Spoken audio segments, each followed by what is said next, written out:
Olá, boa noite. Uberlândia tem mais uma morte confirmada por causa da dengue. Papa Francisco pede respeito aos povos indígenas. E o comércio digital no Brasil. No estúdio, vamos entender como as plataformas de e-commerce têm crescido no país. Fique com a gente, o Jornal da UFO começa agora.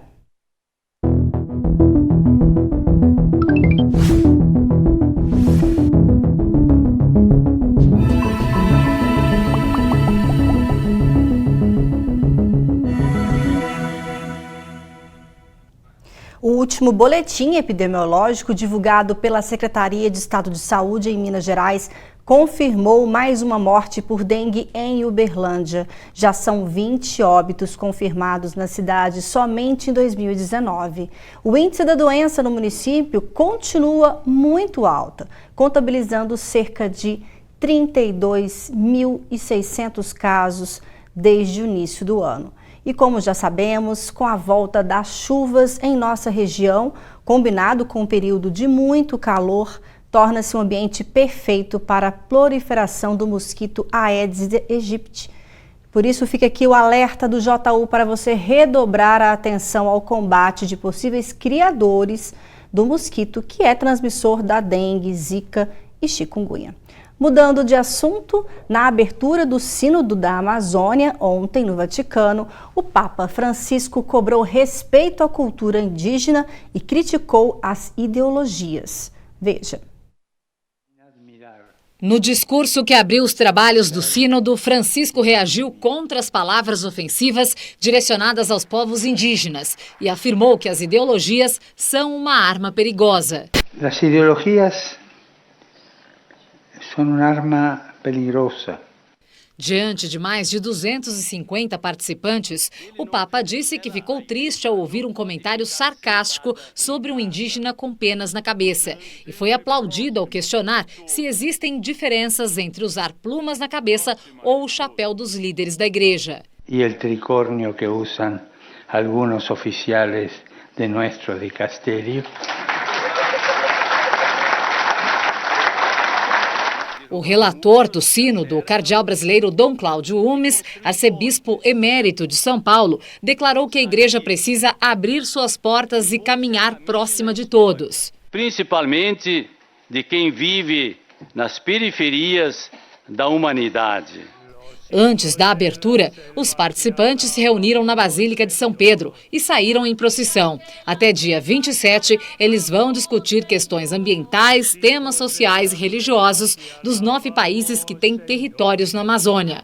O Brasil, com 58 representantes, é a maior delegação do Sínodo. Bom, e o assunto agora é tecnologia e consumo. Sabemos que hoje se encontra de tudo pela internet. Se quiser comprar algum produto ou serviço, basta digitar algumas palavras-chave para achar várias opções. O mercado de e-commerce cresce a cada dia e a região sudeste, por exemplo, lidera as vendas. Confira na reportagem histórias de pessoas que têm apostado no comércio eletrônico. Elaine é dona de uma loja de roupas no bairro Martins. Ela pretende entrar no mercado de e-commerce daqui a 20 dias, um setor que cresce cada vez mais. No mês de julho, as compras online totalizaram mais de 5 bilhões de reais. A internet hoje é um mercado global e a gente acredita muito não seria o futuro, né, o presente.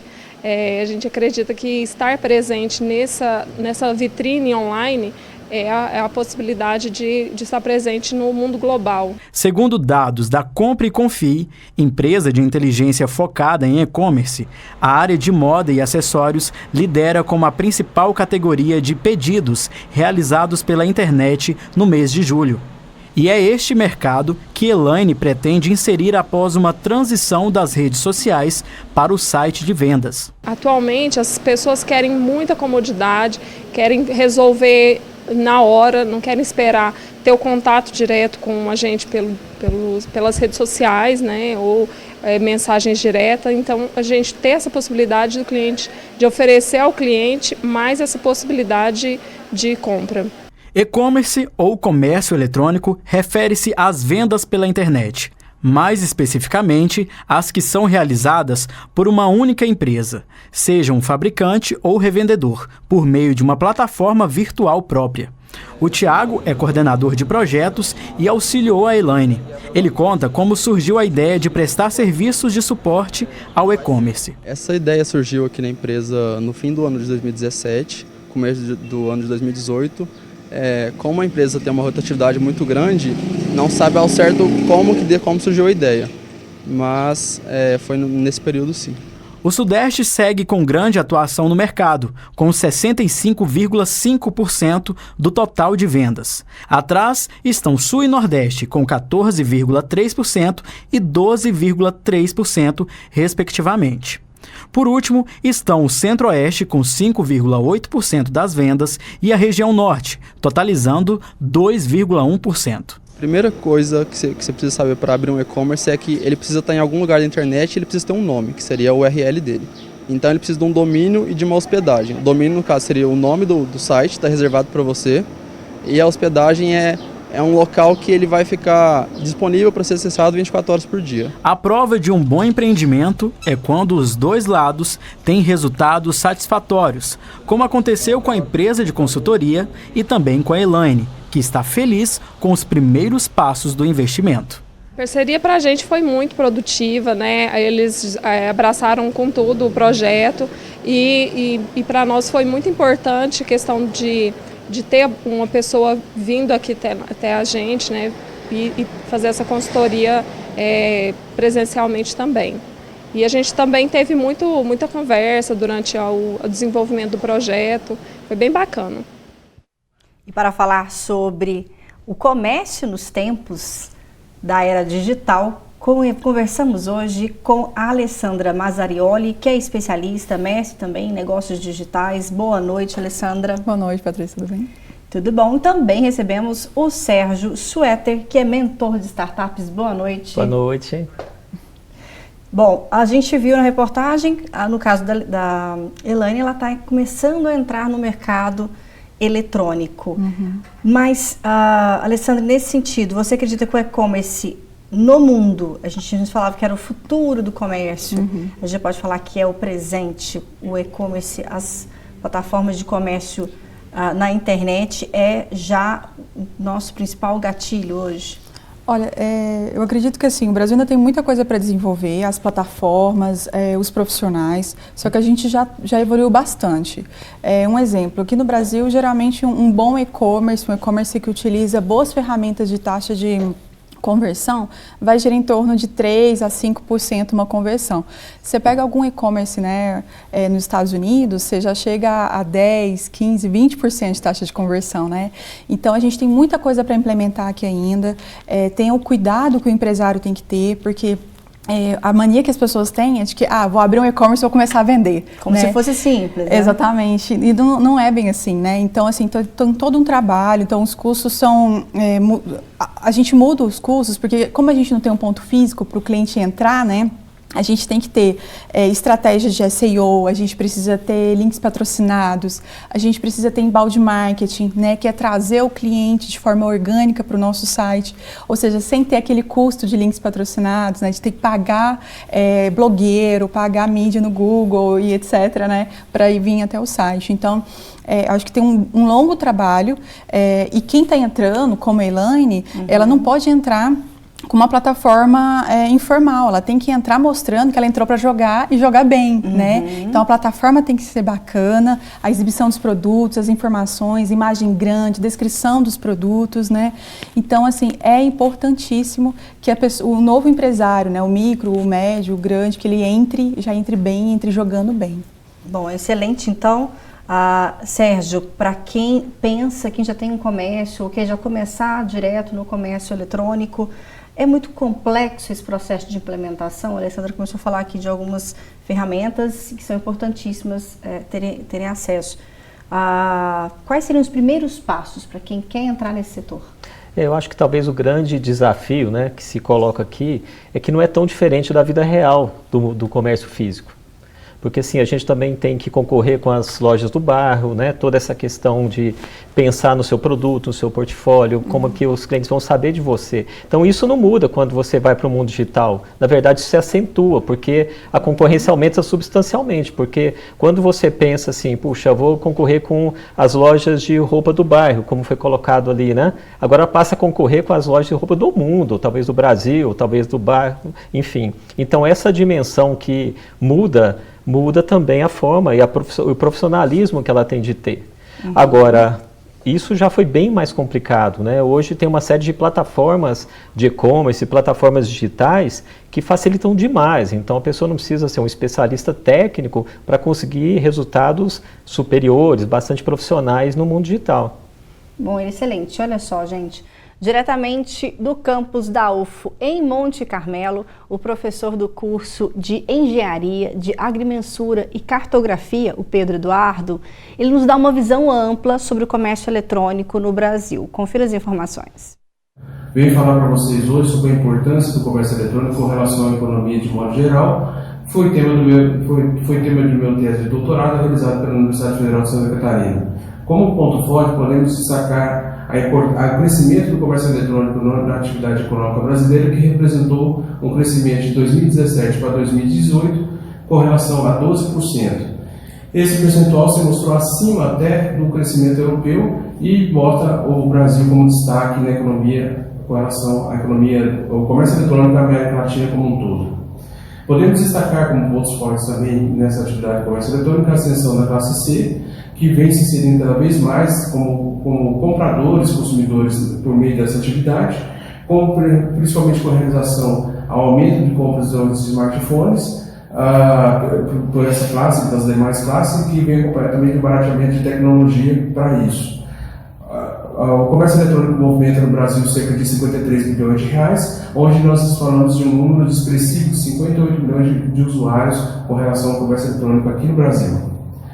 Houve um aumento significativo, onde 18% das pessoas em 2018 realizaram sua compra pela primeira vez pela internet. Isso mostra justamente dados representados pela inserção, principalmente da classe C, e principalmente de pessoas que buscaram melhor custo-benefício e ofertas pela primeira vez, e que realizaram a sua atividade de compra via comércio eletrônico pela primeira vez. Podemos destacar ainda a ascensão da região norte e da região nordeste com relação à fatia do comércio eletrônico como um todo, onde se mostra com números de maior expressividade de crescimento. Como pontos fracos, podemos destacar ainda a questão relacionada à rede mobile, que significa smartphones, tablets e notebooks, a dificuldade que o Brasil ainda enfrenta com relação à sua estrutura de internet no território como um todo, deixando, por exemplo, sinais de internet muito fracos, principalmente no interior do Brasil. Aqui em Monte Carmelo a gente sofre um pouco com isso, que dificultam essa questão de realização de compras pela primeira vez na internet. Muito obrigada, professor, pela pesquisa e pelos dados compartilhados conosco. Alessandra, então, continuando a falar sobre esses desafios, o que a gente precisa evoluir ainda no e-commerce brasileiro? Olha, eu acho que um dos pontos principais é a profissionalização da equipe. A gente precisa ter profissionais cada vez mais capacitados, uma gestão efetiva, porque não é abrir um e-commerce e achar que vai dar tudo certo, Então, ter todos os processos muito claros, então, de atendimento ao cliente, o que acontece se uma mercadoria não chegou até o cliente, se houve um extravio, a questão da importância, por exemplo, de estar em redes sociais e falar diariamente com o seu cliente, expor produtos. Então, assim, é realmente levar a sério esse início desse novo projeto, desse novo canal de vendas, então, para quem tem a loja física e agora vai ter a virtual, tá? E tá sempre buscando novidades, porque assim, talvez, acho que hoje nenhuma outra área assim que pede que você fique estático, O que você aprendeu na faculdade é o que você vai aplicar pelo resto da sua vida. Então o e-commerce é também nesse sentido. Todos os dias tem coisa nova para aprender, então o profissional que não está preparado para todos os dias aprender coisas novas, ele não vai ficar e nenhuma empresa vai ficar. E é sempre questão assim, de como inovar no meu negócio, o que eu posso fazer diferente, buscar benchmark nacional, internacional, não só relacionado ao seu negócio, mas não sei o que o iFood fez, que eu posso implementar aqui, ou o que a Conta Azul fez, né? Então, assim, buscar startups, buscar algumas boas ideias que você pode aplicar no seu negócio. Porque aquela startup que está se preocupando em inovar, pode pegar a fatia do seu negócio no futuro, né? Com certeza, bem pensado. Bom, e, Sérgio, nesse sentido também, a compra na internet envolve muita questão de confiança. E eu queria que você falasse sobre isso. Você acredita que tem melhorado isso? Os consumidores brasileiros têm tido mais segurança para comprar, né, nas plataformas digitais? Sem dúvida. Os números que a gente vê, né, e o comportamento do consumidor, que acho que comprova isso, é que cada vez tem mais gente comprando, né? Então, como o professor colocou lá, cresceu 12% no Brasil, né? Pensa o que o Brasil cresceu e o comércio eletrônico cresceu 12%. Então, isso demonstra que os usuários, os consumidores estão confiando cada vez mais nesses canais de venda e de relacionamento.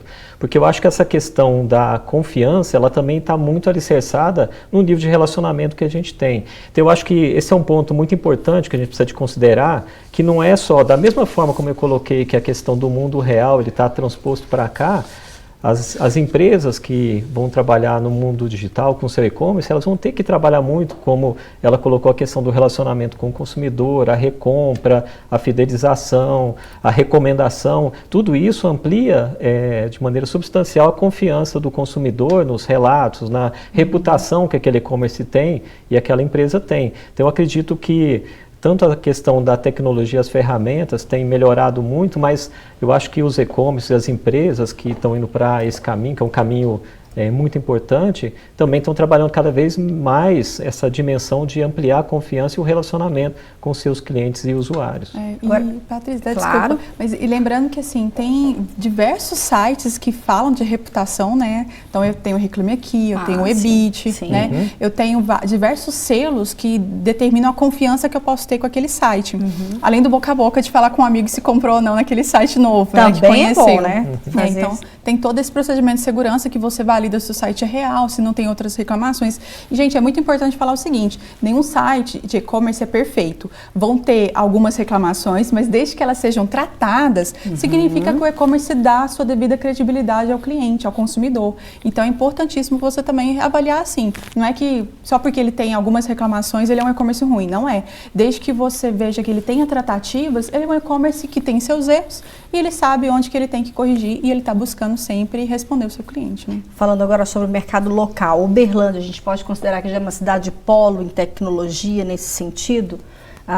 Temos não só muitas empresas de criadoras de softwares e plataformas para atender esse mercado, mas também já empresas grandes que fazem esse tipo de comércio eletrônico. O que vocês acham? Sem dúvida. Eu acho que o Uberlândia ela tem se posicionado já há algum tempo como uma referência nessa parte de startup, essa parte de inovação, de plataformas digitais. Então, tem empresas aqui em Uberlândia que são referência não só no Brasil, mas como no mundo, inclusive. Sim. Eu acho que também, da mesma forma, a gente vê e-commerces aqui de Uberlândia que atendem o Brasil inteiro e, eventualmente, eu percebo até, eu já vi casos assim, que a pessoa se surpreende, fala, nossa, mas em Uberlândia, vocês entregam em Uberlândia, entregam em Uberlândia. Então, a gente percebe que, eu acho que essa questão da competência, né, que a gente percebe na cidade, é uma cidade muito empreendedorista, uma cidade que trabalha muito bem a questão da relação, do comércio, do serviço. Eu acho que a vocação da cidade potencializa essa questão do comércio eletrônico, né?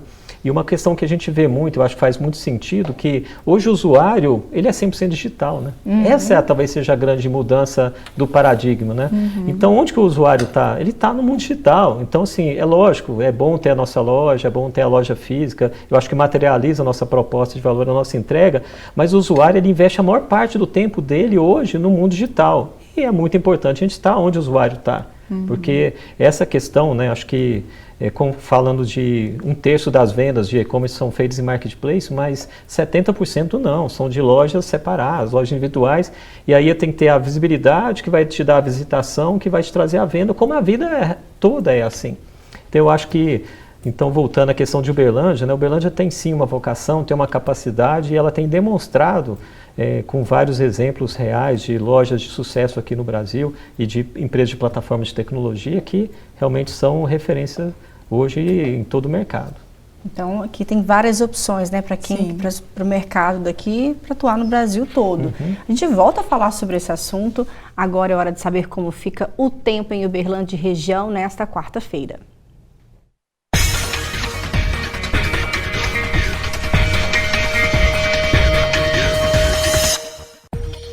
Em Uberlândia, tempo nublado e com pancadas de chuva ao longo do dia. Mínima de 21 graus e máxima de 28. Céu encoberto por nuvens em Tuiutaba. A chuva por lá também continua. Termômetros entre 22 e 31 graus. Monte Carmelo amanhece chovendo e nublado. A temperatura mínima é de 22 graus e a máxima 30. Chove ainda em Patos de Minas. A mínima deve ficar na casa dos 20 graus e a máxima 28. Já em Abadia dos Dourados, o céu fica nublado de manhã e pode chover só durante a tarde. Temperaturas entre 22 e 33 graus. Agora é hora de você conferir o quadro Mercado de Trabalho. Veja as vagas disponíveis em Uberlândia.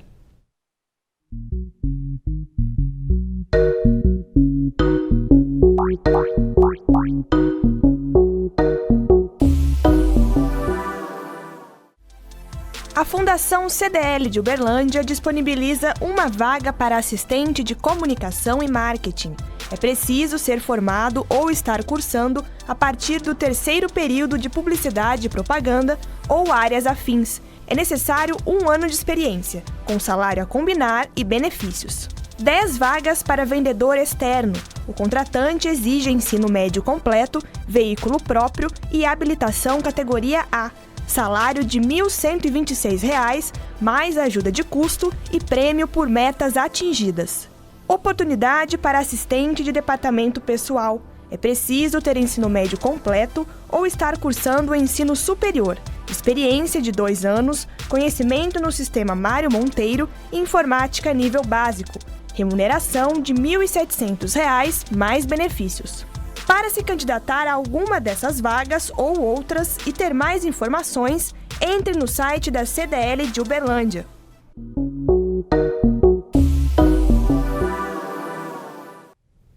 Hoje o tema em destaque do JU é o mercado eletrônico, né, nessa era de consumo digital. A Alessandra Mazzarioli me fala mais um pouquinho sobre as lojas virtuais e as lojas físicas. Como que elas devem trabalhar em sintonia? Hoje tem um tema, tem um conceito que é muito trabalhado pela Marta Gabriel, uma autora que eu gosto muito, que ela fala sobre o hibridismo, que a gente já não consegue identificar o que é o online e o que é o offline, tá tudo junto, né? A gente está em casa, na TV, querendo ver quanto que custa aquela peça de roupa, né? Ou senão a gente compra numa loja online feminina, recebe a numeração, não ficou bacana, você quer ir à loja física, que é mais rápido do que mandar, às vezes, para a loja online, fazer a troca, etc. Então, hoje, você já não sente mais isso, né? Não existe mais essa questão de, essa aqui é a empresa, ela é online. Não, essa empresa é offline. Não, ela é tudo. Eu quero ter um atendimento omnichannel, né? Eu quero ter todos os canais, entendendo quem que sou eu ali, não iniciar uma nova conversa, qual que é o seu CPF de novo, saber qual que é o meu histórico de compra, né? Então, é um tema que está muito em discussão e vai ficar cada vez mais de que eu não me reconheço fora. Eu estou em todos os lugares, offline, online, né? Eu quero estar presente ali e fazer todas as ações, precisar. Compra, relacionar com a marca. Muitas livrarias fazem até esse processo que você acabou de dizer, né? Compra online, mas resgata o produto na loja física, né? Exatamente. Muitas franquias fazem isso. E, Sérgio, para a gente finalizar, o nosso JU está quase chegando ao fim. Gostaria que você falasse mais algumas dicas para quem quer realmente começar a investir no comércio eletrônico, seja pequeno, microempresário que tenha loja virtual, já tem uma loja física ou não. Eu acho que talvez a primeira questão, né, antes de escolher plataforma, coisa desse tipo, é qual que a sua pretensão em relação a isso, né? Qual é o seu público, como você vai se posicionar, qual a sua identidade visual, qual o seu portfólio, qual é a variedade que você vai ter, porque seus meios de pagamento, suas facilidades, porque é isso que os usuários buscam fundamentalmente, né? Então eles querem comodidade, querem facilidade, querem opções que talvez uma loja física não tenha toda a grade de roupas, não tenha todas as opções, lá ele vai querer que tenha. Então, assim, se preocupar com essa questão, que é uma questão questão natural e se preocupar também que no mundo do e-commerce, no mundo digital, tem um X lá em cima que se o cara clicar, em 3 segundos você já era, né? Então, assim, como é que você vai se apresentar muito rapidamente, convencer e se realmente engajar o seu consumidor ali? Acho que esse é o maior desafio, se preparar para engajar o consumidor. Muito legal você falar do X ali, de fechar a janela, ao mesmo tempo é uma janela que se abre para o mundo, porque as compras podem ser voltadas não só para o seu mercado local, no país, mas também a gente pensar no comércio exterior, né? Tem uma grande possibilidade também de abertura nesse sentido. Exatamente. E ainda para a gente finalizar, a parte agora de tecnologia que está por trás desses sistemas, quando a gente faz uma pesquisa e depois esse produto que a gente pesquisou vai nos seguir ali nas mídias sociais e por onde a gente estiver, parece que vai permear a nossa vida depois até a gente consumir aquele produto. Alessandra, explica por que isso acontece. É uma ação de remarketing, né? A partir do momento que você pesquisa que se você quer uma bota, essa bota vai te perseguir pelo resto da vida. Não, até você comprar, geralmente. Geralmente, quando tá certinho a mídia, até eu comprar. Quando não, ele ainda persiste mais Fica um tempo, né? Que são alguns códigos que são colocados, né, nos sites então você faz a pesquisa e ele vai, onde estiver aquela mídia, né, aquele código, né, por exemplo, do Google, ele vai te perseguir ali, né, e vai exibir sempre aquela oferta. Então, não pense que você tá sendo hackeado, na realidade, assim, é uma ação de remarketing, né, ou de retargeting, dependendo da ação, que ela vai, o objetivo ali é mostrar um conteúdo relevante, né, no momento que você está fazendo uma pesquisa de lazer, por exemplo. Então, Perfeito. Alessandra, muito obrigada por tudo que você compartilhou de experiência com a gente aqui hoje no JU. Sérgio também, adorei, viu, todas as explicações e dicas que você passou pra gente aqui hoje. Foi um prazer, hein? Que bom. Voltem mais, viu? Porque o JU desta terça-feira fica por aqui. Tenha uma excelente noite. Muito, muito, muito obrigada pela audiência mais uma vez. E eu te espero amanhã. Tchau.